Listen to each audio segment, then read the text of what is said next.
1999년 앙드레 코스톨라니의 마지막 책 돈, 뜨겁게 사랑하고 차갑게 다루어라.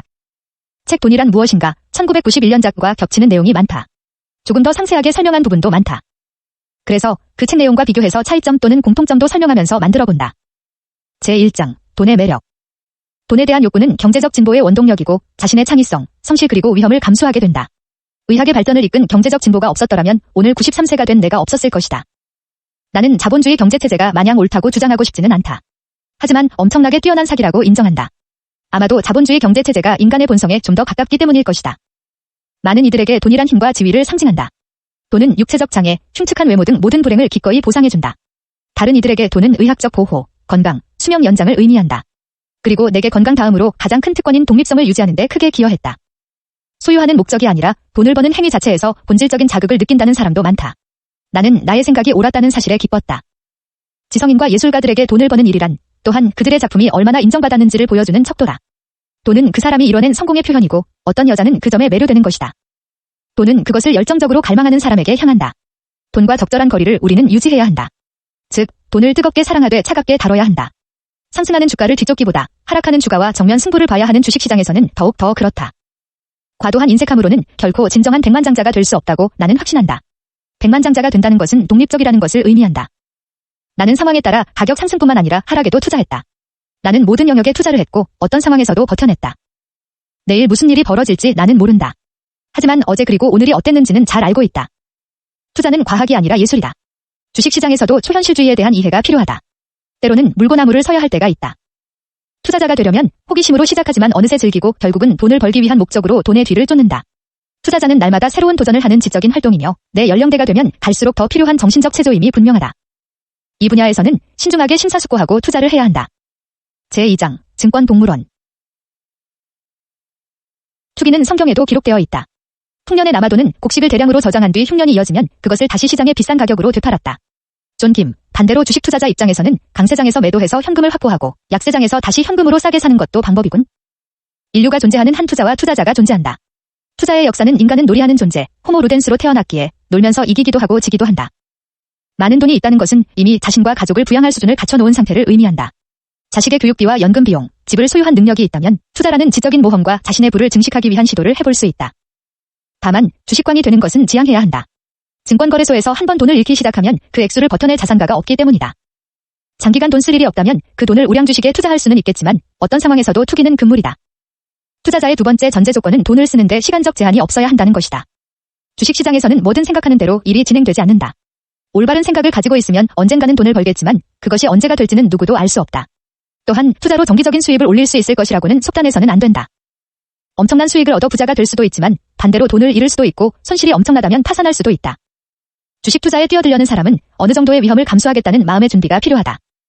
짧은 시간 내에 투기를 끝내야 하는 단기 투자자는 X와 Y 사이에서 수익을 창출해야 하므로 줄타기 고개를 해야 한다. X와 Y의 변동 속에서 정확한 순간을 제대로 포착하기란 매우 힘들다. 만약 장기적으로 이 시세가 옆으로 또는 아래로 곤두박질 치는 순간 단기 투자자는 파산할 수밖에 없다. 단기 투자자는 노름꾼일 뿐이다. 장기적으로 성공한 단기 투자자는 본 적이 없다. 하지만 단기 투자자가 많을수록 증권시장은 커지고 유동적이 된다. 그래서 주식시장이 제 기능을 하는데 꼭 필요한 존재이긴 하다. 장기 투자자만 존재한다면 시장은 완전히 비유동적이 될 것이므로 무려 수백만 명이 넘는 단기 투자자들의 존재, 가치는 이로써 이미 충분히 입증된 것이다. 외환시장은 특히나 왜곡된 게임 원리가 지배하는 곳이다. 10억 달러 이상의 돈이 24시간 내내 지구상을 돌아다닌다. 장기 투자자는 주식을 사놓은 뒤 몇십 년간 보유한다. 그들은 시세를 아예 보지도 않으며 애당초 관심이 없다. 극심한 불황이 찾아와도 장기 투자자는 보유한 주식을 줄이지 않고 그대로 보유한다. 우량 주식들과 모든 종목과 여러 나라에 골고루 투자한다. 인덱스 펀드, 대형 우량주에 투자하는 방식이 가장 편안하다. 장기 투자자는 주식을 시작한 시점과는 상관없이 장기적으로 이익을 보는 경우가 많다. 적어도 지금까지는 항상 그랬다. 왜냐하면 주식은 하락한 뒤에 항상 새로운 최고점에 도달했기 때문이다. 나 역시 몇 년 전부터 장기 투자자의 대열에 합류했다. 단기 투자를 하기에는 이제 나이가 너무 많다고 느꼈기 때문이다. 현재 나는 500종목 이상을 보유하고 있지만 지난 몇 년간 한 종목도 팔지 않았다. 기회가 되면 추가로 사기만 할 뿐이다. 난 여러분 모두에게 장기 투자를 권하고 싶다. 장기 투자는 모든 주식 거래 중 평균 이상의 결과물을 약속한다. 놀이하는 인간으로서의 본능은 매우 강력하다. 순종 투자자는 장기적인 전략가인데 단기 투자자와 장기 투자자의 중간쯤에 위치한다. 멀리 바라보며 다양한 요소를 염두에 두고 투자한다. 화폐와 신용정책, 금리정책, 경제성장, 국제사회에서의 위치, 무역수지, 사업보고서 등등 다양한 요소들 말이다. 지적인 구조와 전략을 세운 뒤 날마다 일어나는 사건들과 비교하고 평가한다. 금융자본가 역시 자신의 주관적인 아이디어와 전략을 추구한다. 하지만 순종 투자자들은 이런 금융자본가와 비교해 꽤 수동적인 참여자라고 할 수 있다.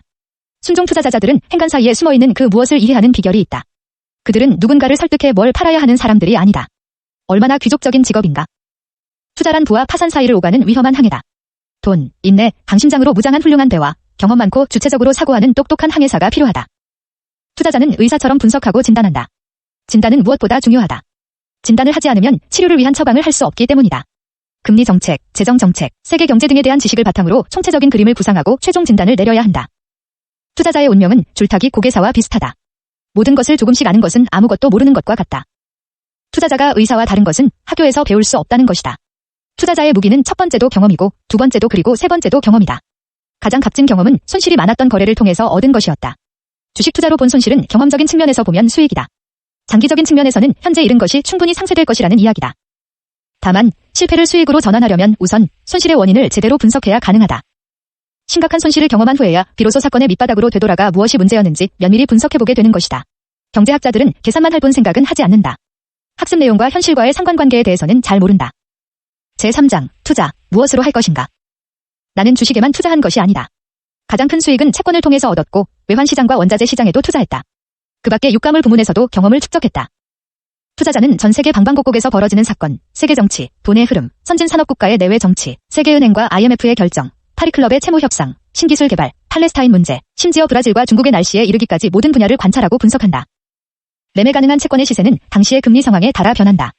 금리가 화폐시장에서 10%에서 7%로 떨어지면 10%의 쿠폰이 있는 채권대 가격은 상승해서 새로 발행된 7% 채권보다 더 높은 가격에 팔리는 것이다. 존 김, 이 설명은 화폐시장의 금리가 채권 가격에 영향을 미친다는 방향으로 설명이네. 오히려 내가 요즘 주로 보는 흐름은 상해 리오프닝, 기름값 상승, 인플레이션 우려가 재발작 해서 미국 채권을 매도해버림. 이로 인해 국채 금리가 상승하는 방향이다. 장기금리의 변동성에 투자하고 싶은 사람에게는 차라리 주식에 투자하라고 조언하고 싶다. 채권의 커다란 변화폭에도 주식시장은 늦어도 12개월이 지나면 반응하고 시세 차익은 채권보다 훨씬 명확하기 때문이다. 러시아는 원자재가 풍부한 나라다. 석탄 보유량은 전 세계의 50%, 천연가스 보유 35%이다. 또한 100억 톤의 원유 보유국이자 철과 알루미늄의 세계 최고 생산국이다. 이외에도 150톤의 금이 매장되어 있으며 700만 캐럿의 다이아몬드 광산이 있다. 마나이머는 1918년 종전 이후 독일 제국의 마르크가 평가절하한 것을 계기로 엄청난 재산을 쌓은 인플레이션에 행운하였다. 오스트리아의 인플레이션으로 큰 부를 쌓은 라삐의 아들도 있다. 전쟁이 끝난 후 그는 화폐의 평가절하를 통해 큰 돈을 벌 가능성이 있다는 것을 깨닫고 뛰어들었다. 몇 명이 모인 신디케이트는 파리 미국 달러와 영국 파운드는 물론 선물로 외국인 주식, 즉 금광, 국제 유가 등등을 사들였다. 그리고 프랑스의 프랑이 하락하고 비관론이 확산되면서 이것이 다시 프랑 매도를 부추겼다. 그 유명한 마르느의 기적은 세계 금융시장의 프랑화 말살 작전에서 프랑스가 승리를 거둔 순간이었다. 외환 투자에서 환율 변동이 두 나라 화폐의 상대적인 가치 변동을 나타내는 것이므로 강세와 약세가 상반된 개념이라는 것을 제대로 이해해야 한다. 한쪽이 손해를 보면 다른 한쪽이 이익을 얻는다. 이는 주식과 완전히 다르다. 원자재 투자에서도 매수 포지션, 롱 포지션, 과매도 포지션, 숏 포지션, 이 서로 대립하고 있다. 한 투자자가 가격 상승에 돈을 건다면 또 다른 투자자는 가격 하락을 예상하고 투자를 하는 것이다. 주로 선물에 투자한다. 비교적 적은 액수만 있어도 대량의 구리, 밀 등을 구매하는 것이 가능하다. 주가지수, 외환, 채권에 대한 선물 계약도 이와 동일하다. 판매자가 나중에 물건을 인도하고 구매자 역시 나중에 돈을 지급하기 때문에 이러한 선물을 퓨처라고도 부른다. 나도 원자재에 적극적으로 투자했었다. 하지만 결국은 손해를 본 것도 이익을 본 것도 없었다. 1970년대 말에서 1980년 초 인플레이션 심리가 만연하던 시기에 유가물 투자는 안정적인 투자 수단으로 각광받았다. 사람들은 그림, 골동품, 우표, 동전, 다이아몬드, 그리고 당연히 금도 사들였다. 그림, 도자기, 고가구, 다이아몬드, 우표, 동전 등 유가물들을 잘 아는 수집가가 있지만 결코 이러한 수집품들을 애지중지하는 수집가는 투자자가 될 수 없다. 금 값은 오늘날 $300로 폭락했다. 그리고 현재로서는 앞으로 그리 나아질 전망이 보이지 않는다. 유가물로는 수익이 생기지 않는다. 그래서 하이퍼 인플레이션 상황이 아니라면 유가물은 투자 종목으로 적절하지 않다. 이것은 원자재 투자 역시 마찬가지다. 어느 정도 수익 후 재빨리 하차할 줄 알아야 한다. 오직 이러한 방식으로만 유가물 투자로 돈을 벌 수 있다. 유일하게 수익이 발생하는 유가물 투자 대상은 부동산이다. 증권, 외환, 원자재 등의 동산 투자 대상들과는 정반대 성향을 가진다. 부동산도 호황과 불황 그리고 양방향으로의 과당 국면이 존재한다. 투자하려면 우선 큰 돈이 있어야 하고 오름세를 눈앞에 두고 있는지 예측할 수 있어야 한다. 부동산 시세도 얼마든지 하락할 수 있다. 장기적인 측면에서 보면 부동산 가격은 분명 올랐다. 하지만 인플레이션율 정도만 오른 경우도 있다. 언제나 그랬듯 내 분야는 주식이다. 투자자들에게 가장 큰 투자 대상은 단연 주식이다. 주식시장에서는 항상 저평가된 기업을 발견할 수 있다. 아니면 반대로 고평가된 기업을 발견한다면 그 기업 주가의 하락에 투자하기도 한다. 워런 버핏은 저평가된 기업에 투자해서 부를 쌓았다. 한편 터널한 운두로 큰 돈을 벌 수도 있다. 주식이 지닌 장점은 바로 장기적인 상승운동을 한다는 것이다. 인내하며 시세가 다시 오를 때까지 기다리기를 추천한다. 제4장 증권거래소 시장경제의 신경체계.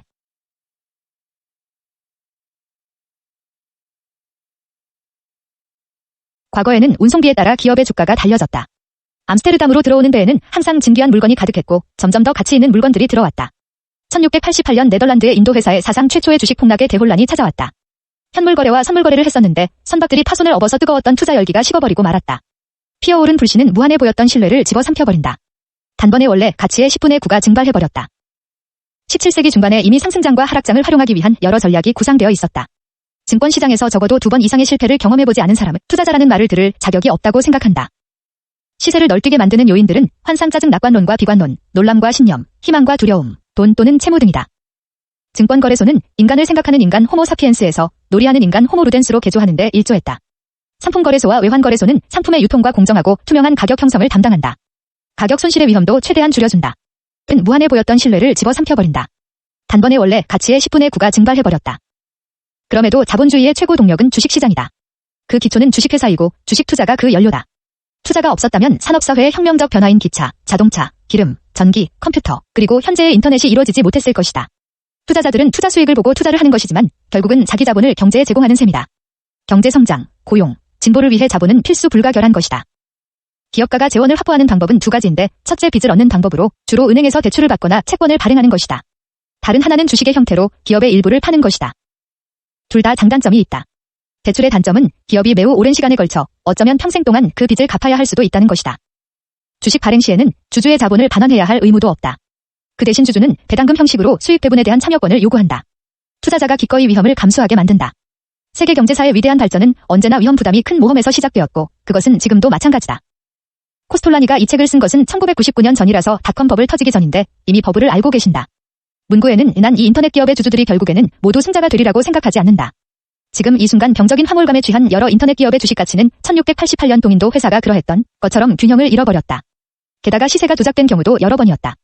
그렇지만 그것이 바로 주식시장이다. 주식시장은 증권인들이 모이는 만남의 장소 이상이다. 세계사의 매우 뒤틀려진 거울을 발견하게 되고 이 세상에서 벌어지는 모든 사건들이 증권시장에 영향을 미친다. 이 모든 사건의 합, 그리고 이 사건들과 연결된 희망과 공포가 바로 세계에서 벌어지는 사건이자 세계사이며 증권시장에 그대로 반영된다. 이 거울에서 무언가를 읽어낼 수 있는 사람은 커다란 특권을 누릴 수 있다. 당장 내일 무슨 일이 일어날지 알지 못해도 적어도 오늘과 어제가 어땠는지는 파악할 수 있다. 주식시장은 경제의 온도계가 사실 아니다. 주식시장은 현재 상황도 앞으로 다가올 미래의 경제 흐름도 보여주지 않는다. 경제는 최고 호황인데 주식시장은 침체되는 경우도 있었다. 항상 평행을 이루며 동반 성장하지 않는다. 서로 간의 상호작용이 없다는 의미는 아니다. 주인과 개의 산책 이야기에서처럼 주인은 경제이고 개는 증권시장이다. 요컨대 장기적인 관점에서 보면 경제와 주식시장은 같은 방향으로 발전하지만 그 과정에서 때때로 정반대인 방향으로 나아가기도 한다. 제5장 주가를 움직이는 것들. 그날의 시세 변동을 설명하기 위해 노력하지 마라. 주식시장에는 고유한 논리가 있으며 여기에 일반 투자자는 크게 영향을 주지 못한다. 그것은 아름다운 여자나 날씨만큼이나 변덕스럽다. 주식시장은 먹이를 유인하기 위해 수천 가지 마법을 동원하고 전혀 예기치 못했던 순간에 찬물을 끼얹기도 한다. 나의 조언은 이런 변덕에 항상 냉철하고 대처하고 이에 대한 논리적 설명을 찾으려 하지 말라는 것이다. 상황에 따라 일반적으로 생각하는 중장기 동안 우량주 상승이라는 것이 반대로 되는 경우도 있다. 주식시장에서 그 주가가 오르는 것은 공급보다 수요가 많을 때뿐이다. 이것이 유일한 논리이다. 주가의 흐름은 매도자가 매수자보다 더 급박한지 아닌지에 달려있다. 주식을 보유한 사람이 심리적 또는 물질적 압박감에 주식을 내놓았는데 돈을 가진 사람은 반대로 꼭 사야 한다는 압박감을 느끼지 않는다면 주가는 하락한다. 반대로 돈을 가진 사람이 다급하게 주식을 찾는데 주식을 보유한 사람이 주식을 팔려는 심리적 물질적 압박감을 느끼지 않는다면 주가는 상승한다. 나는 이 가르침을 잊어본 적이 없다. 모든 것은 공급과 수요에 달려있다. 돈을 가진 사람과 주식을 보유한 사람이 특정한 의미를 부여하고 상황에 따라 투자를 해야만 비로소 그 사건들이 시세에 영향을 미치게 되는 것이다. 제6장 장기적으로 영향을 미치는 요소들. 10년간 장기로 영향 주는 것은 첫째 전쟁 또는 평화, 둘째 장기적 경제 발전, 즉 호황 또는 불황이다. 주식시장에도 장기적으로 대개 약 10년간 지속되며 투자 트렌드를 결정하는 배경음악이 존재한다.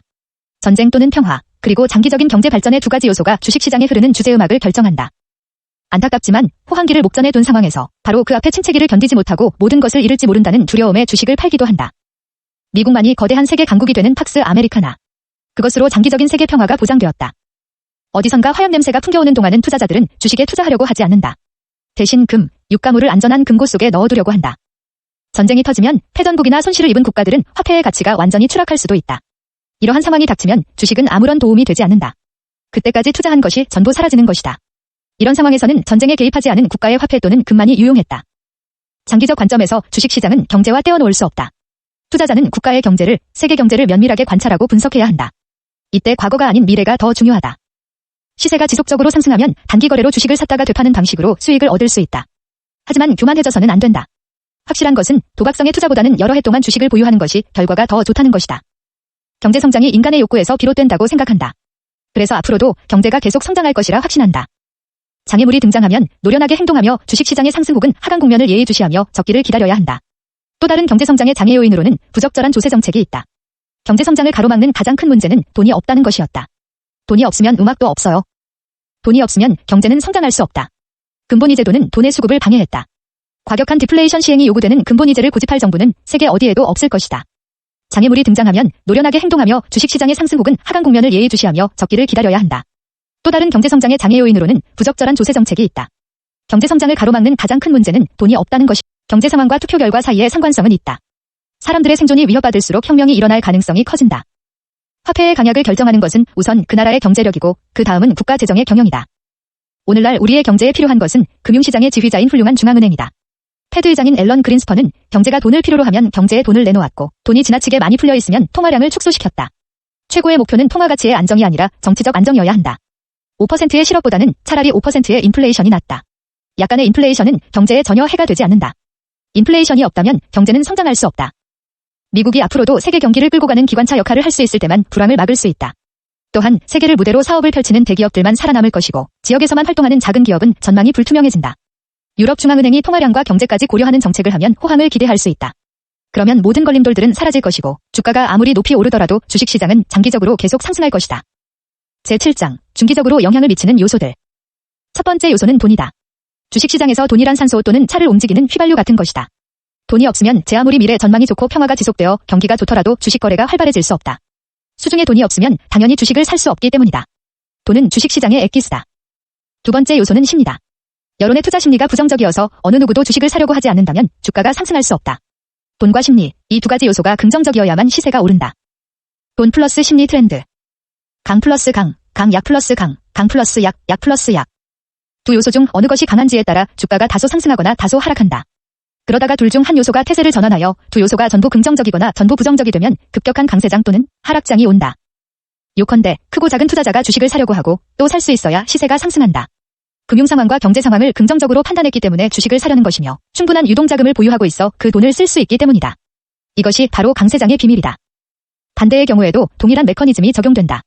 여론이 부정적이고 미래도 깜깜하며 부동산이나 금리가 높은 적금, 채권 같은 영역에 돈을 투자하느라 여유자금이 부족해 다른 신용거래마저 불투명하다면 주가는 하락한다. 상상력과 돈이 없으면 주가는 바닥으로 추락한다. 내 생각의 중기 트렌드에서는 돈과 상상력이라는 두 요소가 경제 기초지표보다 훨씬 더 결정적인 역할을 한다. 이 두 요소 중에서는 돈이 좀 더 지배적이다. 돈이 있으면 언젠가 심리적 요소 또한 긍정적으로 변하기 마련이다. 상승 이후 긍정 소식의 여론을 따라 시장 분위기가 더 상승하기도 한다. 반대의 경우도 동일한다. 돈이라는 요소가 부정적이면 9에서 12개월 후에 여론의 투자 심리도 부정적으로 바뀐다. 경제에 좋은 소식이 가득해도 새로운 자금이 유입되지 않으면 증시는 오르지 못한다. 이때 하락 이후 여론이 재성 소식을 내놓으면 시장 분위기가 더 하락한다. 주식시장은 중고차 시장과 유사하다. 증권거래소에 상장된 주식은 자본시장의 중고차나 다름없다. 불경기에 새로운 주식의 발생이 계속 줄어들면 증시는 자금 과잉 상태가 되고 중고차 시장처럼 움직이게 된다. 이때는 경제와 수요가 침체되므로 신규 투자의 수익성이 더는 보장되지 않는다. 기업은 자사의 주식을 사들여 주주들을 보호한다. 불경기에는 사람들이 두려움에 열심히 저축한다. 그래서 소비는 줄어들고 저축액은 상승한다. 이 저축액 중 일부는 증시로 흘러들어가게 된다. 그러므로 주식에 대한 수요가 증가하게 되는 것이다. 그 결과 불경기여도 주식시장에서는 주가가 상승하며 강세장이 이어질 수 있다. 1948년 독일에서는 심리적 요인은 긍정적이었지만 주식시장에는 돈이 없었기에 주가가 완만한 상태였다. 하지만 경제성장이 둔화되고 침체기에 접어들자 연방은행은 대출 기준을 완화하고 자본시장의 숨통을 터줄 자금을 풀기 시작했다. 1차 산소 공급으로 주식시장에는 다시 활력이 넘쳐 흘렀고 사상 최고의 주가 상승세를 기록했다. 인위적으로 수년간 억눌려온 상승 잠재력이 터지면서 시세 폭등으로 이어졌다. 돈과 심리라는 두 요소가 동시에 긍정적으로 작용했기 때문이다. 내가 판단하기로는 그 중에서도 특히 증시의 산소인 돈이 필요했었다. 돈, 오로지 돈. 증권인은 인플레이션을 싫어한다. 모든 소비자 물가, 생산가, 시간당 임금, 임금 비용 지수 등을 주시한다. 이 수치가 오르면 주식시장의 분위기가 악화되고 시세도 떨어진다. 많은 사람들이 인플레이션이 증시에 해롭다고 한다. 하지만 간접적으로 그렇다. 인플레이션 자체는 주식에 어떤 부정적인 영향력도 행사하지 않는다. 오히려 반대로 원래 유가물인 주식은 다른 유가물처럼 인플레이션에 의해 움직인다. 주식시장에 부정적인 영향을 미치는 요인은 이 인플레이션에 맞서기 위해 패드 등 중앙은행에서 취하는 조치들 뿐이다. 독일 연방은행에서도 고금리 정책 카드를 꺼내들며 어떻게든 경기를 억제하려고 시도했다. 인플레이션이 경기 활성화의 자극제가 될 수도 있는데 굳이 중앙은행이 막으려는 이유가 무엇이냐 하면 이는 술이나 담배와 비슷하다. 두 가지 모두 약간은 기분 좋은 자극이 되지만 지나치면 알코올 중독자나 니코틴 중독자가 될 수 있다. 쉽게 비유하자면 인플레이션은 따뜻한 목욕물과 같다. 너무 뜨거워지지 않도록 주의해야 한다. 인플레이션이 통제되지 않는 상황에 이르면 바로 경제위기가 닥친다. 호황은 수요로 이어진다. 이때 공급과 수요 사이의 불균형으로 인해 가벼운 가격 상승이 일어난다. 여기에 산업적 수요 상승과 인위적 조절로 인해 핵심 원자재 가격이 상승한다. 소비자 물가를 올리고 종래에는 생계비 상승을 초래한다. 그리고 노조는 임금 상승을 요구한다. 그리고 생산, 서비스 비용이 올라가고 다시 소비자 가격은 더 높아지고 노조는 또다시 오른 물가에 맞춰 임금 인상을 또 요구한다. 이렇게 임금과 가격이 번갈아가며 오르다가 인플레이션이 되는 것이다. 마지막에는 화폐 가치가 너무 하락하여 명목이자율에서 인플레이션율을 뺀 실질 이자율이 마이너스가 되고 만다. 예금자들은 금을 비롯한 그림, 우표, 골동품 등의 유가물로 관심을 돌린다. 인플레이션은 예나 지금이나 별다른 징후 없이 찾아온다. 그리고 경제를 황폐화시킨다. 오늘날 디플레이션은 사실상 존재하지 않는다. 디플레이션이 오면 화폐 가치가 상승하고 통화량 부족으로 자금 유동성이 거의 없다. 상품과 서비스에 대한 수요가 없는 데다가 더는 투자를 하지 않는다. 이런 상황에 주가가 동반 하락하는 것은 자명하다. 미국 패드 역시 막상 3개월 이후의 금리를 어떻게 결정해야 할지 모르기는 마찬가지이다. 금리는 임금 상승, 원자재 가격, 소비, 생산력 향상 등 여러 가지 요소에 의해 결정된다. 즉 경제 발전의 모든 요소와 관련이 있다. 그런데도 금리가 변한다면 이는 주식시장에 큰 영향을 끼친다. 중앙은행은 단기이자를 기반으로 시중은행이 어느 정도 이자율로 재할인할지를 결정한다. 은행은 마진을 더하여 고객에게 이전한다. 존 김, 재할인이란 고객의 어음을 중앙은행에 주고 자금 마련하는 것이다. 이자는 돈의 가격인 셈이다. 중앙은행은 이러한 금리를 이용해서 통화량을 조절하는 것이다. 즉, 금리를 올리면 대출 수요가 줄어들고 금리를 내리면 대출 수요가 늘어난다. 경제의 불황이나 침체기가 찾아오면 중앙은행은 금리를 내린다. 이론적으로는 금리가 낮을수록 소비재에 대한 수요가 늘어날 것이다. 그러나 현실과 실제에서는 경제 관련 뉴스가 부정적이면 기업가들 사이에는 비관론이 널리 퍼진다. 그래서 두려움에 지출을 멈추고 최대한 부채를 없애려고 노력한다. 사람들은 일자리를 잃을지도 모른다는 두려움이 크다. 중앙은행에서 화폐를 발행하면 직접 투자나 소비 대신 주식시장으로 흘러들어간다. 그러면 경제 뉴스가 아무리 부정적이고 기업의 이윤과 배당금이 줄어든다 해도 주가가 상승하게 되며 이 과정이 1년 이상 지속될 수 있다. 경제가 완만한 속도로 성장하며 경제의 상황이 호전되면 중앙은행은 금리를 곧바로 올리지 않고 낮은 수준을 유지한다. 이 단계에서 직접 투자와 소비가 자금 전부를 흡수하지 못하기 때문에 증권시장으로 흘러갈 돈이 확보된다. 시장은 급격한 상승세를 띠게 된다. 1980년대 초 유가로 인해 유발된 인플레이션을 막아낸 이후 균형을 유지하려고 노력 중이다. 패드는 금리를 몇 차례 올렸고 그로 인해 증시는 대폭락하고 말았다. 대폭락 직후 패드는 다시 금리를 내렸고 얼마 지나지 않아 다시 최고점을 기록했다. 중앙은행이 이러한 균형을 유지할 수 있는 동안은 주가가 오르락내리락하면서도 상승세를 유지하게 되고 몇 년씩 계속 가파른 하락 추세는 발생하지 않는다. 하지만 중앙은행이 불황과 호황의 균형을 잡지 못해 인플레이션율이 높아지면서 경제가 통제되지 않을 만큼 급속도로 성장하면 그 결과는 치명적이다. 존 김, 이건 1999년의 닷컴 버블을 말한 것으로 보임. 이런 상황에는 중앙은행이 나서서 엄격히 통제해야 한다. 금리부터 크게 올린다.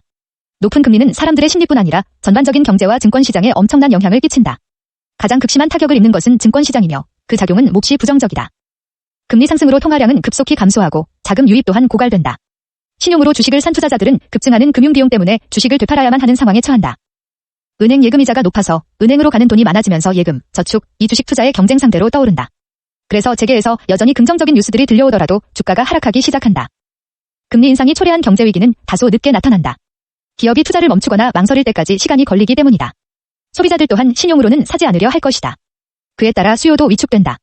그러면 인플레이션율이 다시 낮아져 중앙은행이 금리를 다시 내리게 된다. 하지만 인플레이션이 이미 만연하여 화폐 가치가 통제되기까지 상당히 오랜 시간이 걸릴 수 있다. 시장 참여자가 금리에 매우 예민하다면 인플레이션이 가속화될 기미가 보이는 즉시 주식을 팔거나 적어도 새로운 주식의 매수를 자제할 것이다. 그러면 실행 예정인 금리 인상이 이미 현실화된 것이나 다름없기에 실질적인 금리 상승에 대한 반응은 미미해진다. 반면 주식 투자자들이 금리보다 긍정적인 기업의 수익과 전반적인 경제 지표를 중요시한다면 중앙은행이 금리를 여러 차례 인상해도 주가가 계속 상승할 수 있다. 이 경우 주가에 큰 차이가 나타나므로 투자자들에게 아주 좋은 기회가 될 수도 있다. 존 김, 이 말은 폭락을 기다려서 사라는 말인가? 늦어도 12개월 후에는 주식 시세가 돈이라는 요소를 쫓아갈 것이기 때문이다. 중앙은행에서 금리 인상을 결정했다면 주가가 하락하는 것은 시간 문제다. 이 차이를 제때 알아차리는 사람만이 적시에 빠져나온다. 하락장을 예상하고 주가가 바닥일 때 시장에 입성한 철두철미한 투자자는 큰 부를 축적할 수 있다. 1987년처럼 침체기에 중앙은행이 경기 활성화를 위해 금리를 낮추면 그 직후에는 주가가 아예 오르지 않거나 아주 조금만 오른다. 금리가 떨어지면 던제 또는 하지만 등과 같은 말을 꺼내지도 말고 곧장 주식시장에 뛰어들어가야 한다. 1967년 존슨 대통령은 세금 인상으로 인플레이션을 통제하기 위해 의회에 법안을 상정했다. 그리고 선언하기를 나는 내 집권 기간 동안 금리를 낮추는데 최선을 다할 것입니다. 이 발언이 공표되자마자 투자자들은 다이빙 선수들처럼 월스트리트로 뛰어들었다. 이어진 강세장의 움직임은 폭풍처럼 거셌다. 중앙은행이 결정하는 단기이자를 지금까지는 말했지만 장기이자율도 중요한 역할을 한다. 장기이자율은 채권의 이자를 가리킨다. 이 채권이자가 높으면 높을수록 채권은 주식의 경쟁 상대가 된다. 존 김, 주식 가격을 떨어뜨리는 요인이 된다는 얘기이군. 주식에 투자할지, 채권에 투자하지 결정은 채권이자가 얼마나 높은지에 달렸다. 채권이자가 인플레이션율과 주식 배당금보다 더 높다면 투자자들은 당연히 채권을 선택한다. 채권 시장의 이자가 높을수록 주식 시장에 흘러들어가는 돈이 줄어들고 그 반대도 마찬가지다. 인플레이션율과 주식 배당금보다 더 높다면 투자자들은 당연히 채권을 선택한다. 장기금리는 중앙은행이 아닌 수요와 공급에 의해 결정된다. 국가나 기업이 경제 호황기에 종종 주식뿐 아니라 채권을 발행하는데 이때 수요가 채권 발행량을 초과한다면 이자를 올려야 한다. 국가나 기업이 자금이 필요하기 때문에 존 김, 이해가 안 됨. 이자를 낮추는 것이 아니라 왜 이자를 올려야 하는 건지? 채권 발행량, 즉 채권 공급보다 채권 수요가 더 큰 것인데 그러면 채권 인기가 높은 것이라 이자를 낮게 줘도 되는 것 아닌가? 한편 국가나 산업계에서 새로운 자금을 필요로 하는 경우가 줄어들면 장기금리도 내려간다. 존 김. 이렇게 자금을 필요로 하는 주체 기준으로 생각하면 이전 것, 즉 이자, 장기금리를 올리는 것도 이해가 됨.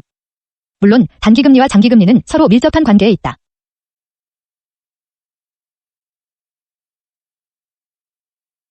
단기금리가 장기금리만큼 높다면 존 김, 장단기 금리차 역전, 플래트닝.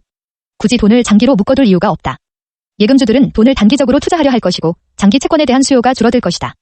존 김, 그냥 예금 저축한다는 얘기. 기업 입장에서는 이렇게 보통의 단기금리 수준으로 장기간 자금을 빌릴 수 있다면 채권을 발행할 것이다. 그러면 채권 공급이 늘어나게 되어 결국 주가는 떨어지고 장기금리는 다시 얼마 못 가 상승하게 된다. 존 김, 그런데 왜 이때 주가가 떨어질까? 통화량이 채권 쪽으로 이동해서 그런 것인가? 존 김, 채권 시장은 공급, 발행 시장과 채권 유통 시장의 두 개 구조임을 다시금 이해하자. 채권 공급이 늘어난다는 것은 채권 유통 시장 입장에서는 수요가 줄어드는 것과 마찬가지라서 채권의 인기가 없고 장기금리는 상승하는 것이 이해가 된다. 반면에 정상적인 경우인 장기 채권의 이자가 단기 이자율보다 확실히 높은 경우 기업은 싼 단기금리를 내고 자금을 충당하겠지만 존 김, 은행 대출을 기업이 받는다는 얘기인가? 투자자들은 채권에 몰린다. 그 결과 고정금리의 장기 채권 수요는 늘어나는 반면 공급이 줄면서 시세는 상승하고 이자는 떨어지게 된다. 존 김, 위와 반대로 생각하면 이해가 됨. Good. 인플레이션이 어느 정도 심화되면 중앙은행이 금리 인상을 할 것이라는 기대에 따라 장기금리는 곧바로 상승한다. 존 김, 그래야 사람들이 단기금리로 대출을 받아도 장기 채권에 투자할 실익, 즉 이자 차익이 생기는 것이기 때문인 듯. 반면 경기가 침체되어 중앙은행이 금리를 내릴 것이라는 기대가 확산되면 채권의 금리가 인하된다. 중앙은행은 환율 파수꾼이다.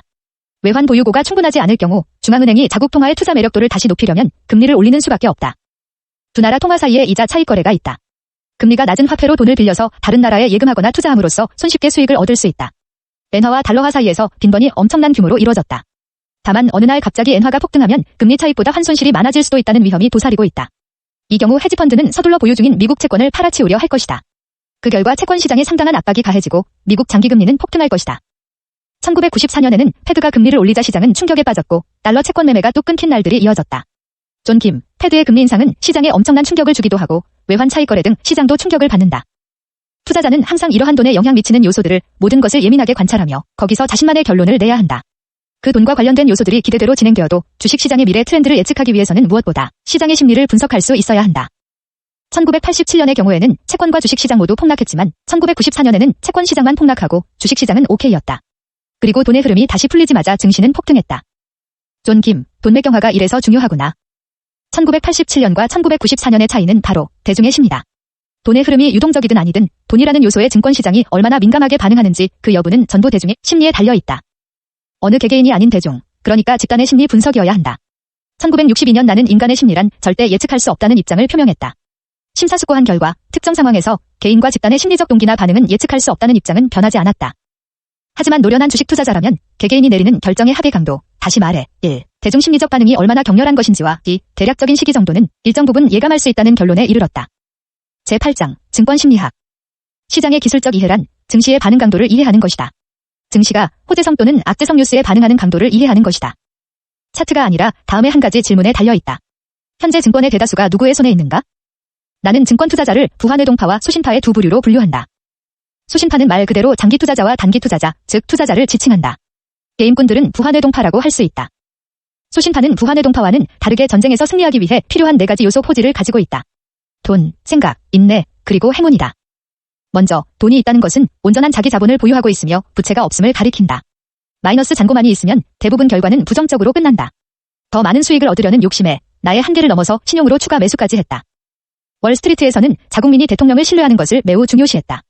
어느 정당이냐는 그리 중요하지 않았다. 1955년 아이젠하워에게 심장마비가 왔는데 그 다음날 주가는 10에서 20%씩 폭락했다. 나도 내 주식 상당량을 손해를 보고 팔아야 했다. 나처럼 신용으로 주식을 샀던 많은 동료들이 그래야 했고 그 결과 폭락은 가속화되었다. 이후 아이젠하워의 건강이 회복되자 증시는 다시 상승하기 시작했고 빠르게 옛 시세를 되찾았다. 1962년에는 빚이 없었던 시기라 전쟁으로 국가위기 사태여서 아예 증권거래소에 가지 않기로 결심한 때도 있었다. 무심하게 대꾸하고 평온하고 식사를 즐길 수 있었다. 어떠한 상황이라도 빚을 내서 주식을 사는 것은 금물이라는 것. 심사숙고하는 동시에 상상력을 지녀야 한다. 그리고 자신의 생각을 신뢰해야 한다. 신념. 이탈리아에서 1946년에 섬유 산업 다음으로 자동차에 진출했다. 존 김, 이탈리아도, 한국도 그런 흐름이긴 했다. 리무진을 만든 IF사가 거의 파산 상태였는데 그걸로 나는 사겠다고 결정했다. 알고 보니 IF의 주식은 당시 장에서 아주 예외적인 경우였다. 급등한 것은 오직 이 주식뿐이었고 나머지는 거의 변동이 없었다. 내 생각이 옳았다. 경제 재건 과정에서 각 산업 부문은 일정한 순서에 따라 투자가 이루어진다. 이탈리아는 자동차로 잘 알려진 나라였고 그 명성을 유지하고 싶어 했다. 자동차 산업을 검토하고 활성화를 위한 투자 계획을 세웠다. 그리고 사업가와 투자자 그룹이 IF를 인수하여 재조직하고 정상화하기로 결정한 것이었다. 증권거래소에서는 머리가 아니라 정덩이로 돈을 버는 것이다. 프랑크푸르트의 어느 나이 지긋한 증권거래인이 말한 바 있다. 투자를 통해서 번 돈은 고통의 결과물이다. 처음에 힘든 시간을 보내야 나중에 돈이 생긴다. 처음에는 항상 생각했던 것과 다르게 전개되다가 마지막이 되어서야 생각했던 대로 이뤄진다. 투자라는 건물의 기초가 튼튼하면 모든 것은 시간 문제다. 하지만 대다수는 그 사이에 벌어지는 폭풍과 악천후를 버텨낼 인내와 정실력이 부족하다. 나만의 증권시장에 맞는 수학 공식을 고안해보았다. 2 곱하기 2는 5 빼기 1.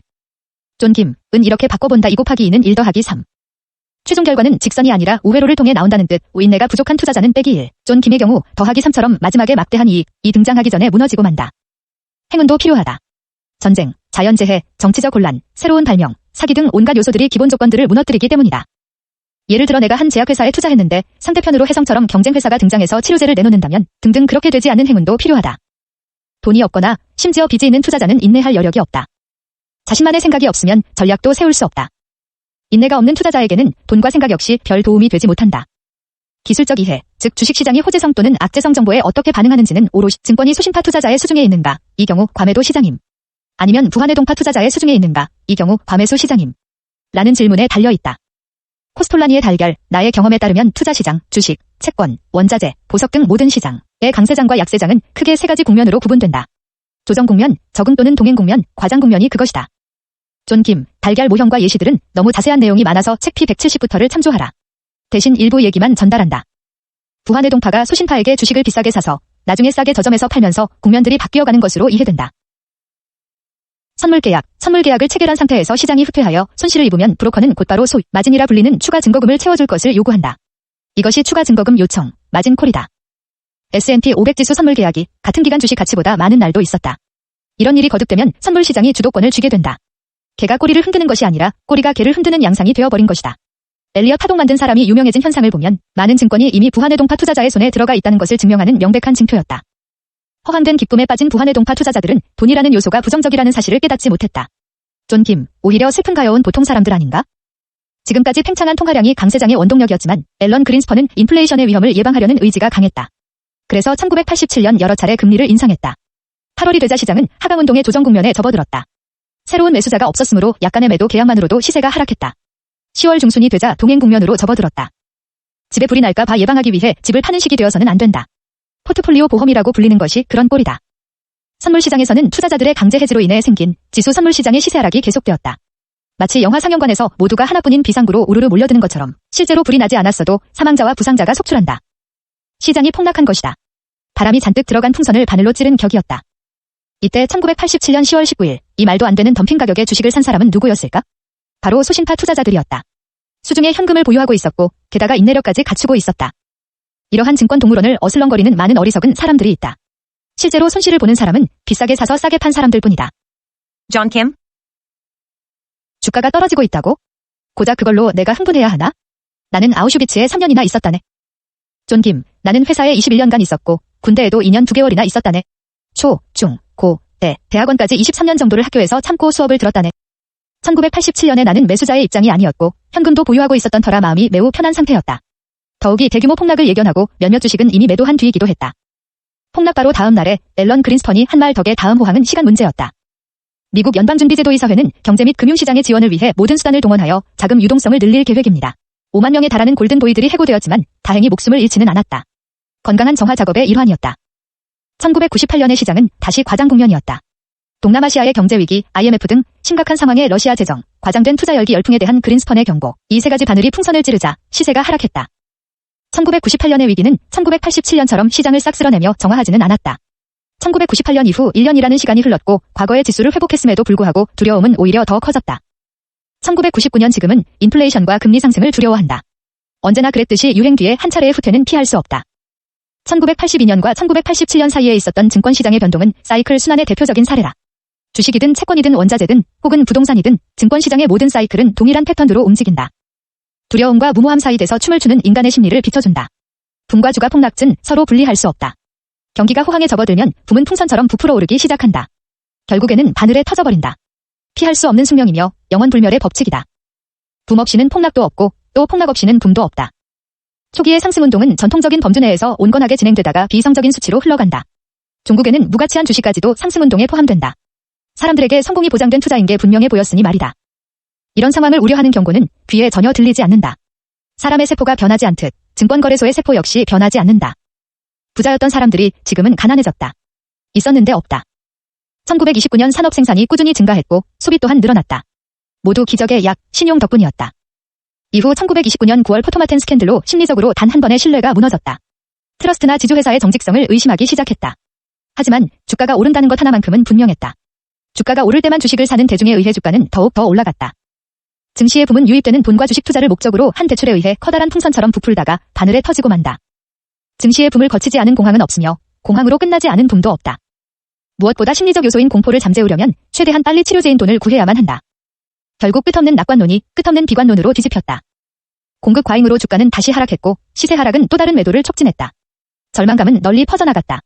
무척 빠르게 전염되는 세균 같았다. 상품 구매력이 나날이 떨어져서 아파트, 자동차, 라디오, 냉장고를 신용으로 구매하는 것조차 월스트리트의 호황 여부에 따라 결정됐다. 위기는 소비자에서 생산자에게로 넘어갔다. 마천도가 텅 비어버렸다. 자살률이 급속도로 높아졌다. 주무실 겁니까? 아니면 뛰어내리실 겁니까? 사회는 붕괴되었고 공장들은 줄줄이 도산했고 수백만 명의 실직자들. 1929년의 디플레이션은 미국을 더욱더 억눌렀다. 모든 것이 무너져 내렸다. 1932년 11월 당선된 루즈벨트의 뉴딜 정책이 겨우 살린 듯하다.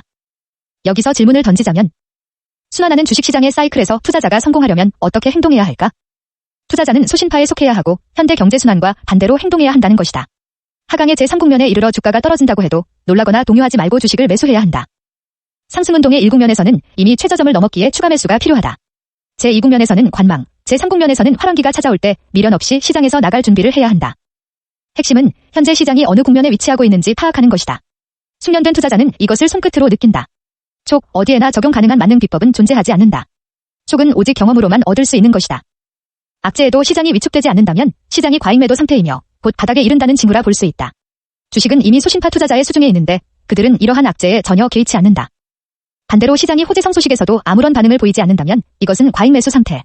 시장이 최고점 근처에 다다랐음을 의미한다. 이 경우 주식은 주로 부한해동파 투자자들의 수중에 있으며 그들은 좋은 소식이 들려와도 추가 매수를 하지 못한다. 또 다른 지표는 바로 거래량이다.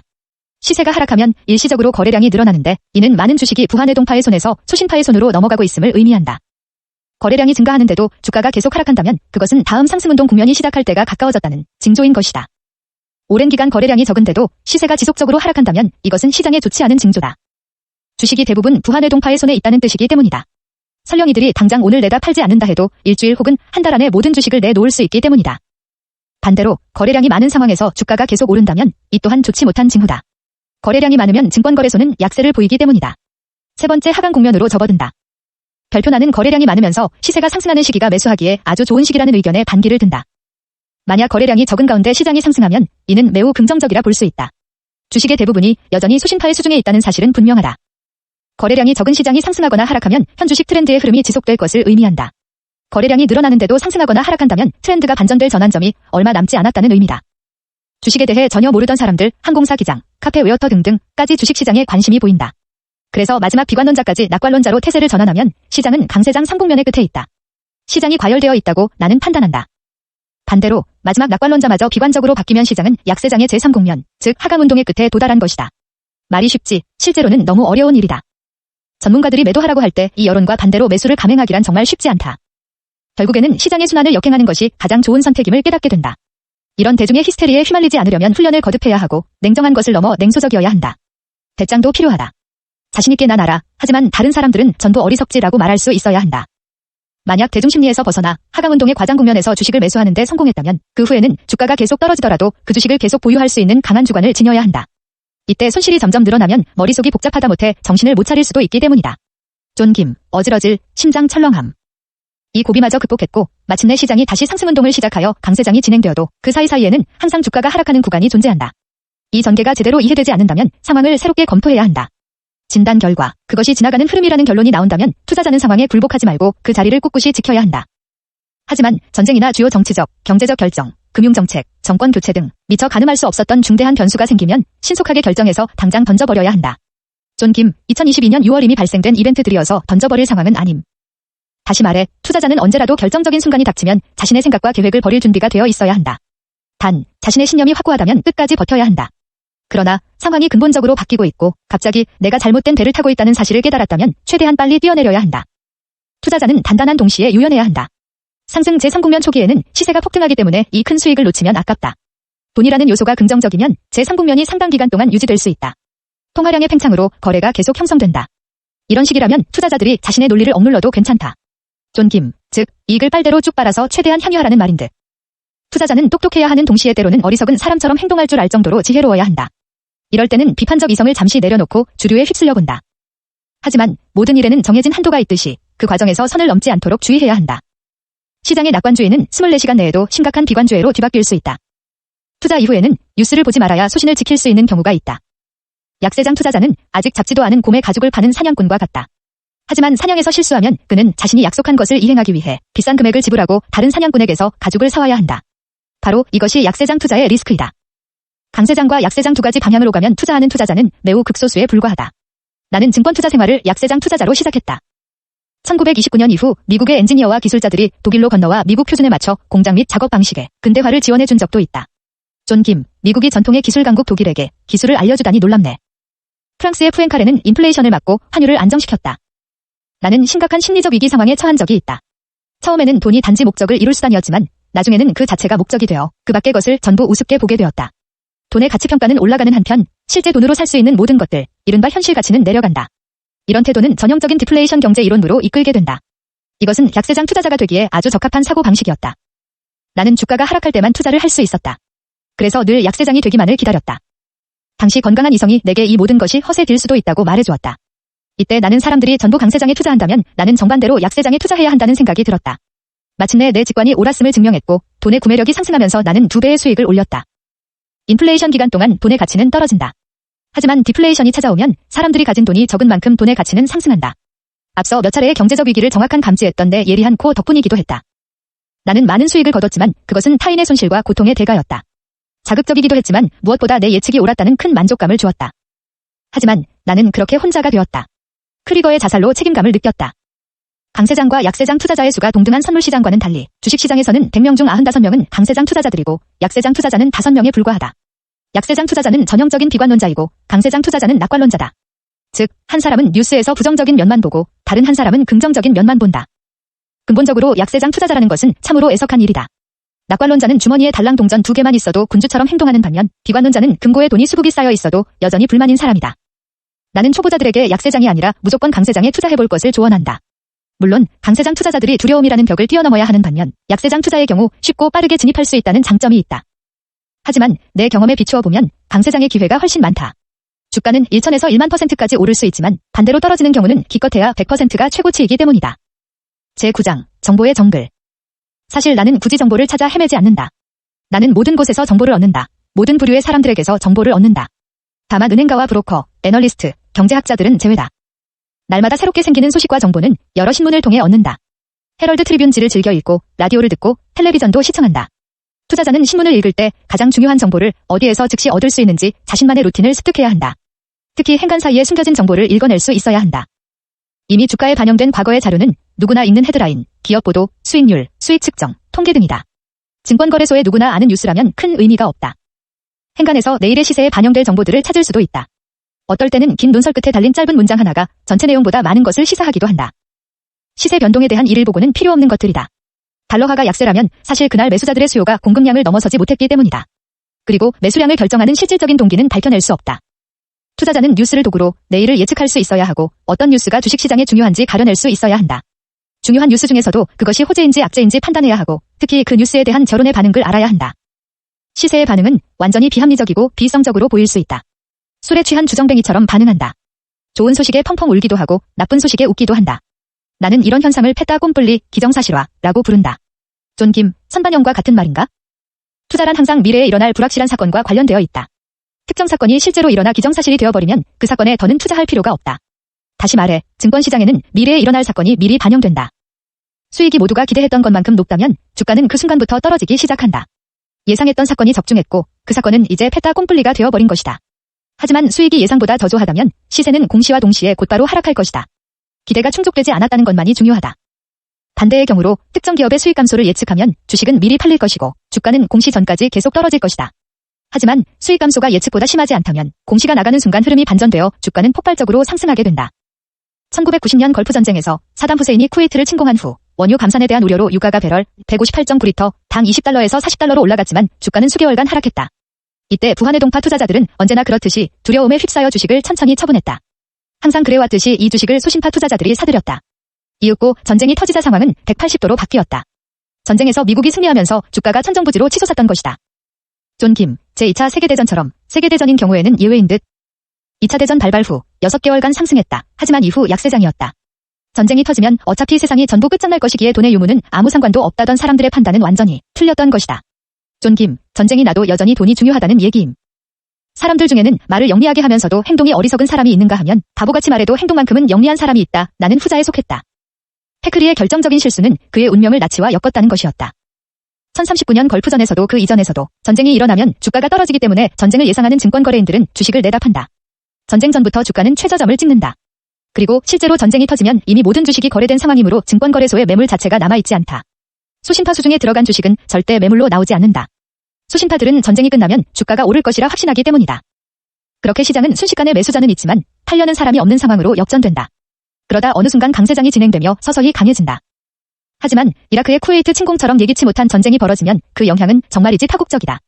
모든 나라의 증권거래소가 공황 상태에 빠진다. 존 김, 1990년 걸프전인데 여튼 이때 엄청 큰 하락이 있었던 것 같당. 그리고 수개월 후에나 다시 올라간 듯. 주식이 전부 매수된 상태에서 갑자기 긍정적인 뉴스가 들릴 때 증권시장에서 벌어질 수 있는 일들을 극명히 보여준다. 100배, 200배씩 급등한 부에노아이레스에서 쿠데타 발생했을 때다. 전쟁일지라도 일단 터지고 나면 과거의 일이 되고 증권시장에서 더 이상 의미 없는 일이 되어버린다. 하지만 미래에 영향을 주는 소식도 있다. 돈에 영향을 미치는 요소는 예견했던 것이든 아니든 전부 중요하다. 물론 중앙은행이 금리를 인상하면 전형적인 패다 꼼뿔리 반응이 일어날 수도 있다. 실제로 자주 일어나기도 한다. 특히 추가 금리 인상은 없을 것이라는 판단이 지배적일 경우는 더 그렇다. 금리 상승은 미래의 통화량, 다시 말해 엄청나게 중요한 요소인 돈에 영향을 미친다. 많은 투자자들이 금리 상승이 곧 주가 하락을 의미한다는 잘못된 생각을 가지고 있지만 절대 그렇지 않다. 높은 금리와 그에 따른 자금 부족 현상은 냉혹하지만 자연스럽고 당연한 현실이다. 그에 따라 증권시장이 긍정적으로 반응할 수도 있고 부정적으로 반응할 수도 있다. 특히 미국의 채권시장은 정보에 민감하게 반응한다. 여러 수치들이 공개되는 노동시장 보고서라도 발표되면 노동자의 수가 적다는 내용의 채권 시세가 마구 오르다가 시간당 임금이 예상보다 올랐다는 통계 때문에 30초 만에 급속도로 하락한다. 정확한 진단을 내리기 위해서 모든 뉴스에 귀 기울여야 하는 것은 아니다. 문화를 일컬어 모든 것을 잊었을 때 남는 것이라 했다. 투자자는 백과사전이 아니다. 진정한 증권 지식이란 모든 세부 정보를 다 잊었을 때 남는 그것이다. 단순히 모든 것을 알아야 하는 것이 아니라 그것을 올바르게 이해하고 적절한 순간에 그 맥락에 맞게 정확히 행동할 수 있어야 한다. 중요한 사건을 레이더처럼 포착하여 그 상관성을 제대로 해석해야 한다. 그리고 당연히 생각해야 한다. 나는 웨이터가 추천하는 메뉴를 주문하지 않는다. 참고할 만한 좋은 조언은 정말 매우 드물다. 가끔 시세 조작을 하기도 한다. 만약 좋은 친구나 오랜 기간 신뢰를 쌓은 투자 전문가의 추천 종목이라면 신뢰해도 좋다. 그 전에 추천인의 조언이 그 사람의 이익을 위한 것이 아님을 확신할 수 있어야 한다. 세간에서 말하는 특별한 투자 조언의 경우 보통 그 반대로 하는 것이 좋다. 증권가의 거물이라고 하는 사람들의 대다수는 공황을 예언한다. 강세장에 대해 말하는 거물은 극소수다. 종말에 대해 예언을 하는 것이 더 많은 관심을 불러일으키기 때문이다. 의미론적으로 공황이란 예상하지 못했던 것이 불현듯 최악의 결과와 함께 등장하는 경우를 의미한다. 나는 공황에 대해 수프 그릇을 들고 식당에 들어온 가정부가 갑자기 그릇을 바닥에 떨어뜨리는 것과 같다라고 정의한다. 1. 떨어진 사기 그릇이 바닥에 부딪혀 깨지는 순간 첫 번째 소란이 벌어진다. 2. 깨진 그릇 조각이 이리저리 튀며 두 번째 소란으로 이어지고 3. 달려온 주인이 가정부를 야단치며 소란이 일어난다. 이렇게 사건은 3중 공황으로 전개된다. 나는 한 번도 공황을 예언한 적이 없다. 사라 아니다 팔아라. 쉼표를 어디에 두느냐에 따라 사지 말고 팔아라, 팔지 말고 사라가 될 수 있기 때문이다. 증시 조언 중 오직 이 말만이 옳을 것이다. 내부 정보를 얻었다는 건 종종 망했다는 뜻이 되기도 한다. 대단한 금융가도 최악의 투자자가 될 수 있다. 제10장 어떤 주식을 선택할 것인가. 내 경험에 의하면 약세장에서도 수익을 낼 만큼 주식을 잘 고르는 투자자는 없다. 일반적인 추세가 하락하면 극소수의 종목만이 이런 하락세를 피할 수 있다. 존 김, 맞다. 지금 2022년 1월 6월까지 에너지 등의 극소수 종목만이 상승이고 특히 성장주는 금리 인상 약세장에서 급락했음. 성장 산업 정도는 되어야 약세장에서도 주가를 유지할 기회가 생긴다. 어느 순간 전반적인 주식시장 동향이 전환되어 돈이라는 요소가 긍정적으로 변하면 성장 주식의 주는 하늘로 쏘아진 로켓처럼 솟구칠 것이다. 전성기가 지났거나 내림세 보이는 종목도 일반적 상승세 기간에는 주가가 유지될 수 있다. 하지만 그러다가 약세장이 오면 그런 주식은 폭락한다. 요컨대 강세장에서는 최악인 종목을 선택했다고 해도 어느 정도 수익을 올릴 수 있다. 하지만 약세장에서는 최고인 종목마저도 수익을 얻기가 어렵다. 그러므로 우선 전반적인 주식 트렌드를 지켜본 후 주식 종목을 선정한다. 20년 이상 투자 경험자만이 이런 주식 트렌드에 신경 쓰지 않아도 된다. 만약 주식 트렌드 진단이 긍정적인 형국이라면 투자자는 성장 가능성 있는 주식을 찾아야 한다. 증권거래소에서 누구나 아는 사실에는 관심을 가지지 말아야 한다는 나의 원칙을 떠올려야 한다. 존 김, 이런 테슬러는 아닌데. 많은 사람들이 특정 성장 업계를 선택하여 주가가 극도로 치솟았다면 그것은 향후 몇 년 어쩌면 몇십 년의 성장 가능성이 이미 반영된 것이라 할 수 있다. 코스톨라니의 달걀 이론은 각 산업 분야 혹은 각 종목에도 적용된다. 시장이 상승 이국면에 있다 해도 과매입된 상태의 주식들이 있을 수 있다. 기업의 대다수는 유아기를 견디지 못하고 죽거나 합병되고 결국 경쟁력 있는 기업만이 살아남는다. 가장 강한 기업 몇 곳만이 이 위기에서 살아남아 시장을 나눠 갖는다. 글로벌 플레이어라고 부른다. 얼마나 많은 석유 회사들이 주가 전광판에서 사라졌던가. 나중에는 전자산업과 컴퓨터 산업도 똑같은 운명을 겪었다. 그리고 장담하건대 앞으로 인터넷 산업 역시 마찬가지일 것이다. 새로운 분야는 지그재그식으로 발전한다. 하지만 어떤 경우에도 처음의 상태로 되돌아가지는 않는다. 이런 과정에서 후퇴 시 생존 능력이 없는 기업은 죽는다. 주가 역시 오르락내리락하기를 반복한다. 앞서 언급했던 주인과 개에 관한 이야기를 한번 떠올려보자. 투자자는 성장 산업을 일반 대중보다 더 빨리 파악할 수 있어야 한다. 그래야 적정한 가격에 올라탈 기회가 생긴다. 언젠가 자신이 선택한 종목은 커다란 붐을 일으키면 10배, 100배의 수익률을 올릴 수 있다. 과연 주식의 가치는 객관적으로 측정할 수 있는 걸까? 만약 그 가치가 정해져 있다면 증권거래소가 필요하지 않을 것이다. 주식의 예측과 판단은 수많은 사람들에게 달려있다. 사람들은 날마다 다른 관점으로 접근하고 생각한다. 많은 요소가 판단에 영향을 미친다. 구매자의 기분, 개인적인 문제, 지난밤의 수면 상태, 가족 문제 등도 이에 포함된다. 주가 수익률, PER에 대한 판단도 오롯이 심리적인 문제다. 저평가 또는 고평가는 상대적인 판단이자 심리적인 영향이 반영된 것이다. 그래서 나는 소위 턴어라운드 주식에 투자했다. 턴어라운드 기업은 심각한 위기에 처해 손해를 보고 있으며 곧 파산할 지경에 이른 기업을 말한다. 이런 기업이 턴어라운드에 성공하여 수익을 창출해낸다면 주가는 급속도로 상승한다. 대표 사례가 크라이슬러였다. 주식의 값이 싼지 비싼지는 오직 기업의 기초지표와 미래 전망에 달려있다. 주가가 1000%나 올랐어도 아직 살 가치가 있는 주식이 있고 이미 80%나 하락했음에도 여전히 사지 말아야 하는 주식이 있다. 크라이슬러에 투자하면서 나는 리 아이아코카에 걸었고 나의 판단은 옳았다. 존 김, 이분도 경영자를 보시는군? 차트를 살펴보면 그 안에서 어제와 오늘을 파악할 수 있다. 하지만 딱 거기까지다. 차트에 유혹되는 것은 곧 돈을 버리는 길이다. 하지만 나는 고선의 어느 지점에서 다시 팔아야 할지, 어떤 가격 수준에서 되팔지 미리 계산해두고 주식을 산 적이 결단코 없다. 아들이 룰렛 게임에 빠져있다고 들었을 때 내 친구는 뜬금없이 내 아들이 앉아있나 아니면 서있나 고 물었다. 모든 게임에는 불변의 진리가 있다. 경마든 룰렛이든 주식 차트든 운이 좋으면 돈을 딸 수도 있지만 돈을 잃는 것은 기정사실이라는 것이다. 시세란 중요한 요소들이 더해진 결과이다. 의사가 각 환자별로 체온 측정 기록을 보며 특정한 진단을 내리는 것과 같다. 내가 눈여겨보는 두 가지 차트 법칙은 M, W 이론, 즉 이중상승, 이중하락 이론이다. M 이중상승이란 마지막 상한가가 다음 시세에 초과되는 것을 뜻한다. 이런 현상이 몇 차례 반복된다면 상승운동이 이어질 것이라는 결론을 내릴지 모른다. 하지만 차트가 몇 번의 M 형태를 보인다면 이것은 천장 그러니까 최고에 도달했으므로 더는 뚫고 올라갈 수 없다는 의미이다. 이때 많은 양의 주식이 매물로 쏟아진다. 그리고 이 매물이 전부 다 사라지지 않은 한 시세는 반등되지 않을 것이다. 예를 들어 유산으로 받은 주식 10만 주가 다 팔리고 나면 주가는 다시 상승할 것이다. W의 이중하락 형태가 반복되면 주가는 더는 내려갈 수 없는 바닥에 이른 것이다. 배후에 주식을 전부 사들이려는 기업이 있을 수도 있고 세력이나 대형 은행이 주가를 인위적으로 떠받치고 있는 것일 수도 있다. MW 이론은 가장 오래된 차트 법칙 중 하나로 종종 유용했다. 차트 이론을 보조수단으로만 써라. 제11장 머니매니저. 진지한 머니매니저는 주로 평균 이상의 수익률이 보장된 곳에 고객의 돈을 투자한다. 하지만 성공률은 그리 높지 않다. 왜냐하면 그들이 소신파 투자자가 아니기 때문이다. 대체로 그들은 인내심과 생각이 부족하다. 생각을 충분히 하지 않는 투자자들인 것이다. 상관관계를 제대로 보지 못한다. 매달 좋은 성과를 내야 한다는 압박에 그들은 여기저기 기웃거린다. 현 시점에 가장 진기 있는 종목에 뛰어든다. 일부는 거래 중독증 환자가 되어버리고 맡고 있는 돈을 전부 잃고 만다. 남의 돈으로 투자하는 사람이라면 청렴하고 투철한 책임의식을 품고 있어야 한다. 3년간의 결과뿐 아니라 10년간, 가능하다면 20년간의 결과를 살펴봐야 한다. 펀드는 레스토랑과 비슷하다. 셰프의 요리 실력이 더욱 중요하다. 진정한 대가는 아주 소박한 재료만으로도 훌륭한 요리를 내놓을 수 있다. 헤지펀드는 이름만으로도 사기이다. 헤지, 즉 보증도 아니며 펀드도 아니기 때문이다. 예컨대 헤지 거래란 금광 주식을 보유 중인데 반대로 금을 선물로 판다면 위험을 제거한 포지션에 오르게 된다. 1. 금 값이 하락하면 금광 주식도 약세로 돌아서지만 선물 시장에서는 수익이 생긴다. 2. 반면 금값이 오르면 광산 주식은 강세가 되어서 선물 시장에서 본 손해를 상쇄하게 된다. 하지만 헤지펀드는 자기 자본이 몇 배가 되는 돈을 놓고 한 방향으로만 투기를 한다. 헤지펀드는 외환, 채권 또는 원자재 선물 거래에 최소의 투자금만으로 투자를 시작하며 그 밖에 필요한 자금은 신용으로 빌려온다. 그야말로 도박이다. 어느 발레리나 왈, 헤지펀드는 약세장을 보고 투자를 하지요. 지금 보유하고 있지 않은 증권을 파는 거죠. 그리고 주가가 하락하면 이 주식을 다시 싸게 살 수 있고 헤지펀드는 강세장 포지션을 돈을 벌지요. 그러니까 주가가 오르든 내리든 수익은 보장된 거랍니다. 하지만 롱텀 캐피탈 매니지먼트의 파산으로 헤지펀드의 위험성은 입증되었다. 미국이 금리를 인상할 것이라 판단하고 거기에 돈을 베팅했다. 미국 국채를 팔아버리고 러시아의 달러 채권을 매입했다. 나는 누구든 헤지펀드에 투자하겠다고 하면 절대 그러지 말라고 조언한다. 성실한 자산관리사는 고객을 위해 달성한 성과에 따른 수익에 의해 결정된다. 추천 종목을 입에 올리기 전에 조언을 구하는 상대를 파악하고 철저히 규명해야 한다.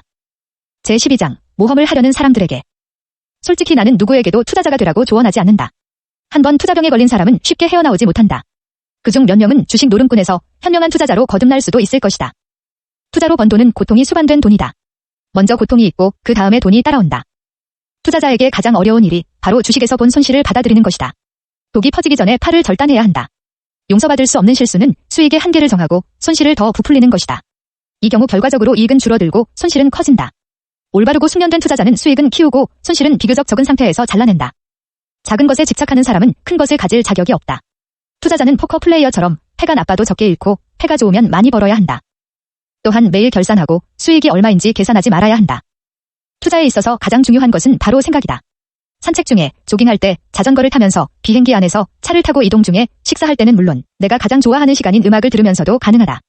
스스로 생각하는 사람이 있다면 근무 시간과 상관없이 앞질러 가고 있는 셈이다.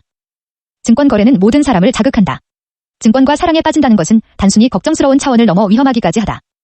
마지막으로 10가지 권고사항과 10가지 금기사항이다. 첫 번째 권고사항, 매입 시기가 되었다고 판단되면 어느 나라의 무슨 업종 주식을 매입할지 결정하라. 두 번째, 압박감에 시달리지 않도록 돈을 충분히 확보하고 움직여라. 세 번째, 인내심을 가져라. 모든 것이 당신의 생각과 다르게 진행될 수 있음을 잊어서는 안 된다. 네 번째, 확신이 있다면 강경하고 고집스럽게 밀어붙여라. 다섯 번째, 유연하게 행동하고 자신의 생각에 오류가 있을 수 있음을 인정하라. 여섯 번째, 새로운 국면으로 접어드는 것이 보이면 그 즉시 팔아라. 일곱 번째, 때때로 보유한 종목의 가치를 점검하면서 지금이라도 샀을 것인지 검토하라. 여덟 번째, 대단한 상상이 가능할 때만 매수한다. 아홉 번째, 예측하기 힘든 리스크까지 전부 계산하라. 존 김, 회사 일에서 최악의 상황까지 고민하듯이 하자. 열 번째, 자신의 주장이 옳더라도 겸손하라. 첫 번째 금기사항, 무작정 추천이나 은밀하게 오가는 정보에 귀 기울이지 마라. 두 번째, 파는 사람이 왜 파는지 또는 사는 사람이 왜 사는지 그들이 알고 있을 것이라 확신하지 마라. 다른 사람들이 더 많이 알고 있는 것 같다고 그들의 말에 신경 쓰지 마라. 세 번째, 손실을 다시 복구하려고 하지 마라. 네 번째, 옛 시세에 연연하지 마라. 다섯 번째, 주식을 사놓고 언젠가는 주가가 오를 것이라는 막연한 기대에 그 주식을 잊고 지내지 마라. 여섯 번째, 지속적으로 미세한 시세 변화를 주시하거나 단조로운 창법의 변화에 기민하게 반응하지 말아라. 일곱 번째, 당장 어디서 수익 또는 손실이 일어났는지 시시때때로 계산하지 마라. 여덟 번째, 단기 수익을 얻으려고 팔지 마라. 아홉 번째, 정치적 성향, 다시 말해 지지나 반대에 의해 심리적 영향을 받지 마라. 열 번째, 이익이 생겼다고 교만해지는 것은 금물이다. 앙드레 코스톨라니는 1906년 헝가리 부다페스트에서 태어나서 1999년 프랑스 파리에서 93세의 나이로 돌아가셨다. 93세의 이 책을 정말로 본인이 쓴 것이 맞을까? 누군가가 따로 기존 내용들을 엮은 것은 아닐까? 의심해본다. The end.